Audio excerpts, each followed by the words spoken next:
विश्वामित्र जी का श्री राम से सिद्ध आश्रम का पूर्व वृतांत बताना और उन दोनों भाइयों के साथ अपने आश्रम पर पहुंचकर पूजित होना। अपरिमित प्रभावशाली भगवान श्री राम वचन सुनकर महातेजस्वी विश्वामित्र ने उनके प्रश्न का उत्तर देना आरंभ किया। महाबाहु श्री राम, पूर्व काल में यहाँ देवानंदित भगवान विष्णु ने बहुत वर्षों एवं 100 युगों तक तपस्या के लिए निवास किया था। उन्होंने यहाँ बहुत बड़ी तपस्या की थी। ये स्थान महात्मा वामन का वामन अवतार धारण करने को उद्युत हुए श्री विष्णु के अवतार ग्रहण से पूर्व आश्रम था। इसकी सिद्ध आश्रम के नाम से प्रसिद्ध थी क्योंकि यहाँ महातपस्वी विष्णु को सिद्धि प्राप्त हुई थी। जब वे तपस्या करते थे उसी समय विरोचन कुमार राजा बलि ने इंद्र और मरुदंडों सहित समस्त देवताओं को पराजित करके उनका राज्य अपने अधिकार में कर लिया था। वे तीनों लोकों में विख्यात हो गए थे। उन महाबली महान असुर राज ने एक यज्ञ का आयोजन किया। उधर बलि यज्ञ में लगे हुए थे, इधर अग्नि आदि देवता स्वयं इस आश्रम में पधार कर भगवान विष्णु से बोले, सर्वव्यापी परमेश्वर विरोचन कुमार बलि एक उत्तम यज्ञ का अनुष्ठान कर रहे हैं। उनका वह यज्ञ संबंधी नियम पूर्ण होने से पहले ही हमें अपना कार्य सिद्ध कर लेना चाहिए। इस समय जो भी याचक इधर उधर से आकर उनके यहाँ याचना के लिए उपस्थित होते हैं, वे गो भूमि और स्वर्ण आदि संपत्तियों से जिस वस्तु को भी लेना चाहते हैं उनको वे सारी वस्तुएं राजा बलि यथावत रूप से अर्पित करते हैं। अतः यज्ञ में जाइए और हमारा उत्तम कल्याण साधन कीजिए। श्री राम इसी समय अग्नि के समान तेजस्वी महर्षि कश्यप धर्मपत्नी अदिति के साथ अपने तेज से प्रकाशित होते हुए वहां आए। वे एक सहस्त्र दिव्य वर्षों तक चालू रहने वाले महान व्रत को अदिति देव के साथ ही समाप्त करके आए थे। उन्होंने वरदायक भगवान मधुसूदन की इस प्रकार स्तुति की, भगवान आप तपोमय हैं, तपस्या की राशि है, तप आपका स्वरूप है, आप ज्ञान स्वरूप हैं। मैं भली भांति तपस्या करके उसके प्रभाव से आप पुरुष आत्मा का दर्शन करना चाहता हूँ। प्रभु, मैं इस सारे जगत को आपके शरीर में स्थित देखता हूँ। आप अनादि हैं। देश काल और वस्तु की सीमा से परे होने के कारण आपका इद मिथ्य रूप से निर्देश नहीं किया जा सकता है। मैं आपकी शरण में आया हूँ। कश्यप जी के सारे पाप धुल गए थे। भगवान श्री हरि ने अत्यंत प्रसन्न होकर उनसे कहा, महर्षि, तुम्हारा कल्याण हो। तुम अपनी इच्छा के अनुसार कोई भी वर मांगो, क्योंकि तुम मेरे विचार से वर पाने योग्य हो। भगवान का यह वचन सुनकर मरीचि नंदन कश्यप ने कहा, उत्तम व्रत का पालन करने वाले वरदायक परमेश्वर संपूर्ण देवताओं की अदिति तथा मेरे भी आपसे एक ही बात के लिए बारंबार याचना है। आप अत्यंत प्रसन्न होकर मुझे वह एक ही वर प्रदान करे। भगवान निष्पाप नारायण देव, आप मेरे और अदिति के पुत्र हो जाइए। असुसूदन, आप इंद्र के छोटे भाई हों और शोक से पीड़ित हुए इन देवताओं की सहायता करें। देवेश्वर भगवान, आपकी कृपा से ये स्थान सिद्धाश्रम के नाम से विख्यात होगा। अब आपका तप रूप कार्य सिद्ध हो गया है, अतः यहाँ से उठिए। तदंतर महातेजस्वी भगवान विष्णु आदिति देव के गर्भ में प्रकट हुए और वामन रूप धारण करके बलि के पास गए। संपूर्ण लोकों को हित में तत्पर रखने वाले भगवान विष्णु बलि के अधिकार से त्रिलोकी का राज्य ले लेना चाहते थे। अतः उन्होंने 3 पग भूमि के लिए याचना करके उनसे भूमि दान ग्रहण किया और तीनों लोगों को आक्रांत करके उन्हें पुनः देवराज इंद्र को लौटा दिया।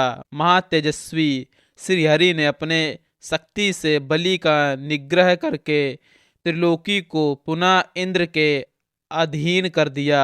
उन्हीं भगवान ने पूर्व काल में यहाँ निवास किया था, इसीलिए ये आश्रम सब प्रकार के श्रम दुख शोक का नाश करने वाला है। उन्हीं भगवान वामन में भक्ति होने के कारण मैं भी इस स्थान को अपने उपयोग में लाता हूँ। इसी आश्रम पर मेरे यज्ञ में विघ्न डालने वाले राक्षस आते हैं। पुरुष सिंह, यही तुम्हें उन दुराचारियों का वध करना है। श्री राम, अब हम लोग उस परम उत्तम सिद्ध आश्रम में पहुंच रहे हैं।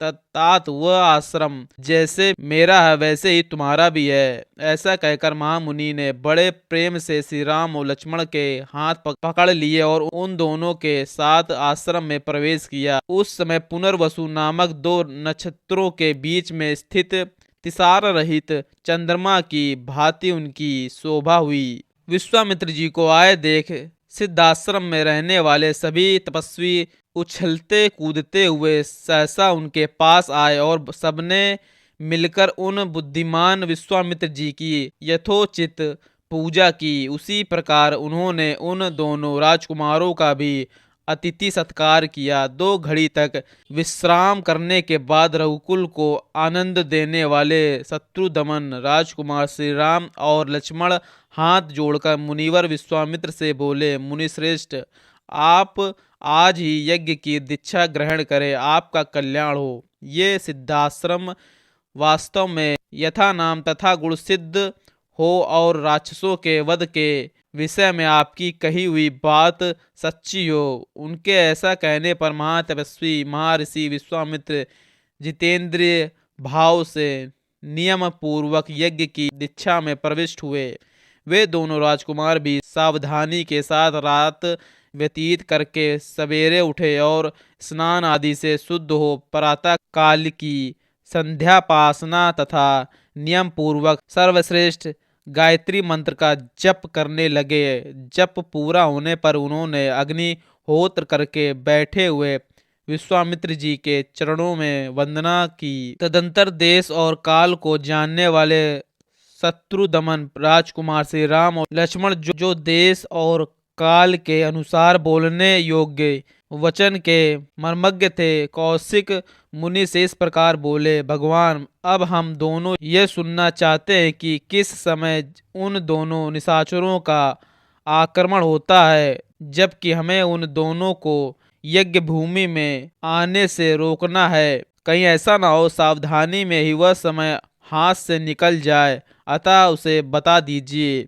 ऐसी बात कहकर यद्यपि इच्छा से उतावले हुए उन दोनों कुकुस वंशी राजकुमारों की ओर देखकर वे सब मुनि बड़े प्रसन्न हुए और उन दोनों बंधुओं की भूरी भूरी प्रशंसा करने लगे।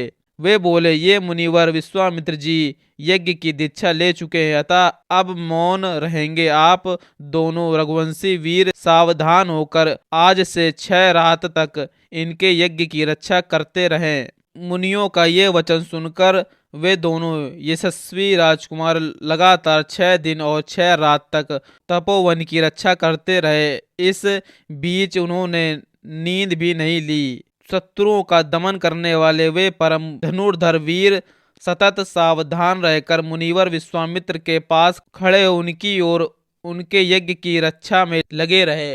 इस प्रकार कुछ काल बीत जाने पर जब 6ठा दिन आया तब श्री राम ने सुमित्रा कुमार लक्ष्मण से कहा, सुमित्रा नंदन, तुम अपने चित्त को एकाग्र करके सावधान हो जाओ। युद्धपि इच्छा से शीघ्रता करते हुए श्री राम इस प्रकार कह ही रहे थे कि उपाध्याय ब्रह्मा पुरोहित तथा अन्य ऋषियों से घिरी हुई यज्ञ की वेदी सहसा प्रज्वलित हो उठी। वेदी का यह जलना राक्षसों के आगमन का सूचक उत्पात था। इसके बाद कुछ चमस शुक्र समिधा और फूलों के ढेर से सुशोभित होने वाली विश्वामित्र तथा ऋषियों सहित जो यज्ञ की वेदी थी उस पर आवाहनीय अग्नि प्रज्वलित हुई। अग्नि का ये प्रज्वलन यज्ञ के उद्देश्य से हुआ था। फिर तो शास्त्रीय विधि के अनुसार वेद मंत्रों के उच्चारण पूर्वक उस यज्ञ का कार्य आरंभ हुआ। इसी समय आकाश में बड़े जोर से शब्द हुआ जो बड़ा ही भयानक था। जैसे वर्षा काल में मेघा की घटा सारे आकाश को घेर कर छाई हुई दिखाई देती है, उसी प्रकार मारीच और सुबाहु नामक राक्षस सब ओर अपनी माया फैलाए हुए यज्ञ मंडप की ओर दौड़ आ रहे थे। उनके अनुचर भी साथ थे। उन भयंकर राक्षसों ने वहां आकर रक्त की धाराएं बरसाना आरंभ कर दिया। रक्त के उस प्रवाह से यज्ञ वेदी के आसपास की भूमि को भीगी हुई देख श्री रामचंद्र जी सहसा दौड़े और इधर उधर दृष्टि डालने पर उन्होंने उन राक्षसों को आकाश में स्थित देखा। मारीच और सुबाहु को सहसा आते देख कमल नयन श्री राम ने लक्ष्मण की ओर देखकर कहा, लक्ष्मण वे देखो मांस भक्षक करने वाले दुराचारी राक्षस आ चुके हैं। मैं मनवास्त्र के द्वारा इन सबको मार भगाऊंगा। जैसे वायु वेग से बादल छिन्न भिन्न हो जाते हैं, मेरे इस कथन में तनिक भी संदेह नहीं है। ऐसे कायरों को मैं मारना नहीं चाहता। ऐसा कहकर वेगशाली श्री राम ने अपने धनुष पर परम उदार मनवास्त्र का संधान किया। वह अस्त्र अत्यंत तेजस्वी था। श्री राम ने बड़े रोष में भरकर मारीच की छाती में उस बाण का प्रहार किया। उस उत्तम मनवास्त्र का गहरा घातक लगने से मारीच पूरे 100 योजन की दूरी पर समुद्र के जल में जा गिरा।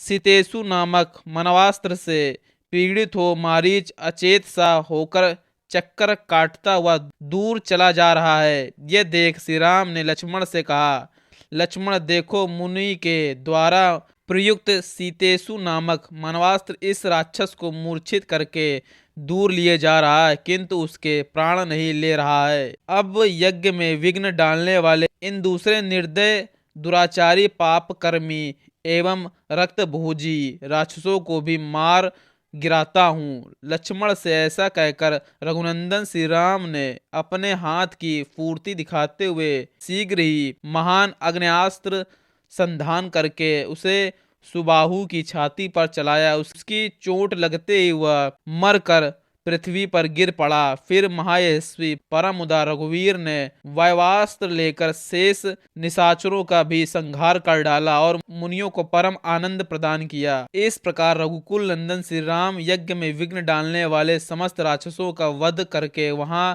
ऋषियों द्वारा उसी प्रकार सम्मानित हुए जैसे पूर्व काल में देवराज इंद्र असुरों पर विजय पाकर महर्षियों द्वारा पूजित हुए। यज्ञ समाप्त होने पर महामुनि विश्वामित्र ने संपूर्ण दिशाओं को विघ्न बाधाओं से रहित देख श्री रामचंद्र जी से कहा, महाबाहो मैं तुम्हें पाकर कृतार्थ हो गया।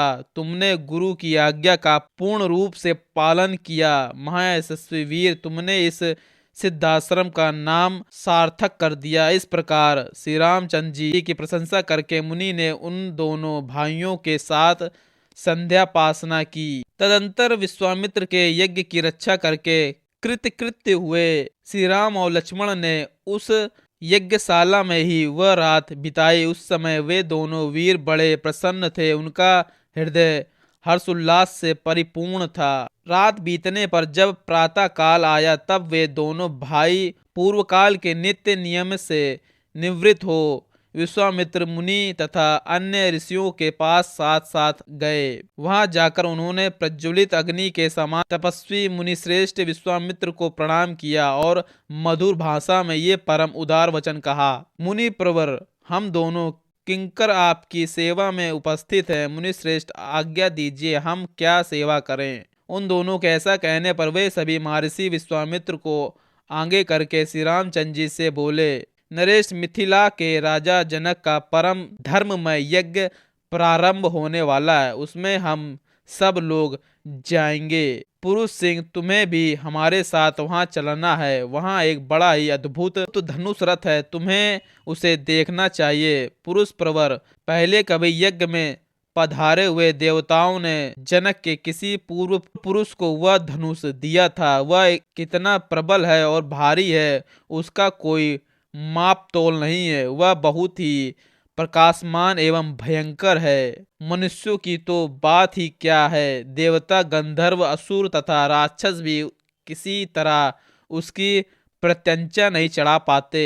उस धनुष की शक्ति का पता लगाने के लिए कितने ही महाबली राजा और राजकुमार आए, किंतु कोई भी उसे चढ़ा ना सके। कुकुस कुलनंदन पुरुष सिंह राम, वहां चलने से तुम महामना मिथिला नरेश के उस धनुष को तथा उनके परम अद्भुत यज्ञ को भी देख सकोगे। नरश्रेष्ठ, मिथिला नरेश ने अपने यज्ञ के फल रूप में उस उत्तम धनुष को मांगा था, अतः संपूर्ण देवताओं तथा भगवान शंकर ने उन्हें वह धनुष प्रदान किया था। धनुष का मध्य भाग, जिसे मुट्ठी से पकड़ा जाता है, बहुत ही सुंदर है। रघुनंदन राजा जनक के महल में वह धनुष पूजनीय देवताओं की भांति प्रतिष्ठित है और नाना प्रकार के गंध धूप तथा अंगूर आदि सुगंधित पदार्थों से उसकी पूजा होती है। ऐसा कहकर मुनिवर विश्वामित्र ने वन देवताओं से आज्ञा ली और ऋषि मंडली तथा राम लक्ष्मण के साथ वहां से प्रस्थान किए। चलते समय उन्होंने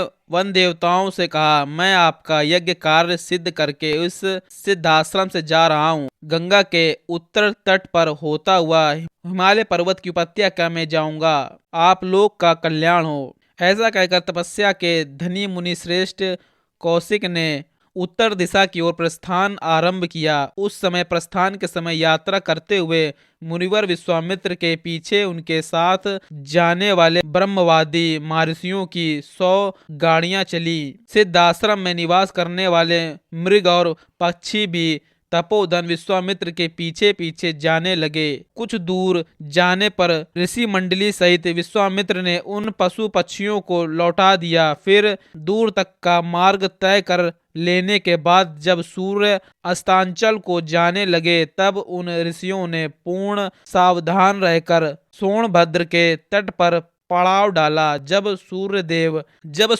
अस्त हो गए, तब स्नान करके उन सबने अग्निहोत्र का कार्य पूर्ण किया। उसके बाद वे सभी अमित तेजस्वी ऋषि मुनिवर विश्वामित्र को आगे करके बैठे और फिर लक्ष्मण सहित श्री राम भी उन ऋषियों का आदर करते हुए बुद्धिमान विश्वामित्र जी के सामने बैठ गए। तत्पश्चात महातपस्वी विश्वामित्र ने तपस्या के धनी मुनिश्रेष्ठ विश्वामित्र से कौतूहल पूर्वक पूछा, भगवान, ये हरे भरे समृद्धशाली वन से सुशोभित देश कौन सा है? मैं इसका परिचय सुनना चाहता हूँ। आपका कल्याण हो। आप मुझे ठीक ठीक इसका रहस्य बताइए। श्री रामचंद्र जी के इस प्रश्न से प्रेरित होकर उत्तम व्रत का पालन करने वाले महातपस्वी विश्वामित्र ने ऋषि मंडली के बीच उस दिशा का पूर्व रूप से परिचय देना आरंभ किया।